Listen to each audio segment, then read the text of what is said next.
வணக்கம். நம்ம வாழக்கூடிய இந்த வாழ்க்கையில பார்த்தீங்கன்னா, ஒரு செல்வ செழிப்பான ஒரு வாழ்க்கைய வாழணும்னு சொல்லி எல்லாருமே யோசிப்போம்.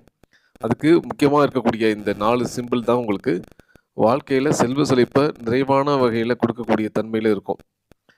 முதல்ல பார்த்தீங்கன்னா, அதிர்ஷ்ட சக்கரம், 2வது சாலமன் எந்திரம், 3வது தனவிருஷா அப்படிங்கிறது மாரியும், 4வது உங்களுக்கு தன ஆகர்ஷணா அப்படிங்கிற மாரி விஷயங்கள் இருக்கும். அத சுற்றி பார்த்தீங்கன்னா, கீழ உங்களுக்கு எப்பவுமே பணவரவை தரக்கூடிய சில எழுத்துக்கள் குடுக்கப்பட்டிருக்கும். இந்த எழுத்துக்கள் என்ன அப்டின்னா, உங்களுக்கு தினம் தினம் இந்த ஃபோட்டோவ பார்க்கும்போது, உங்க வாழ்க்கையில ஒரு நிறைவான செல்வ செழிப்பான ஒரு வாழ்க்கை முறைய அனுபவிப்பதற்கு வழிவகை ஏற்படுத்தக்கூடியதாக இருக்கும். தொடர்ந்து உங்க வாழ்க்கையில பணத்த நீங்க ஈர்க்கணும், பணத்தில நான் செல்வ செழிப்பான ஒரு வாழ்க்கை வாழணும்னு நெனச்சீங்கன்னா, இந்த மாரியான ஒரு ஃப்ரேம் போட்டு வீட்ல நீங்க பார்க்கக்கூடிய இடத்துல வச்சு பயன்படுத்துங்க. எப்பயுமே ஒரு நிறைவான ஒரு செல்வ செழிப்பு உங்க வாழ்க்கையில இருந்துகிட்டே இருக்கும். வெற்றிகள் நிறைவா இருக்கும்.